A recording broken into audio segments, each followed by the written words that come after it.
জীবনে সফল করতে চাইলে নিজেকে সফল ব্যক্তি এবং মোটিভেটেড ব্যক্তির সাথে রাখুন। কোনো অলস ব্যক্তির সাথে নিজের সময় ব্যয় করবেন না, কারণ সফলতা ও অলসতা একে অপরের শত্রু। সফলতা পেতে হলে চরম লেভেলের পরিশ্রম করতে হবে, আর অলসতাকে ছাড়তে হবে। অলসতাকে ছাড়লেই সময়গুলো সেভ হয়ে যায়। সেই সময়টাকে আমরা সফলতা অর্জনের কাজটাতে বা পড়াটাতে বা নলেজ গেইনের জায়গাটাতে ইউজ করতে পারবো, তবেই জীবন সার্থক হয়ে উঠবে।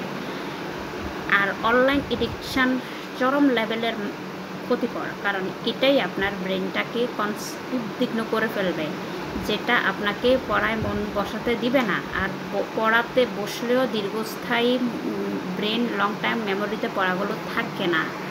এই জন্য ফোন অ্যাডিক্টেড বা ফোন বা এর ভাইব্রেশনগুলো, নেগেটিভ ভাইব্রেশন থেকে নিজেকে দূরে রাখতে হবে এবং বিতর্কিত বা তর্কযুক্ত বিষয়গুলোকে এড়িয়ে চলে নিজের উপর বিলিফ সিস্টেম তৈরি করতে হবে এবং সফলতা অর্জনের জন্য দিনরাত খেটে যেতে হবে।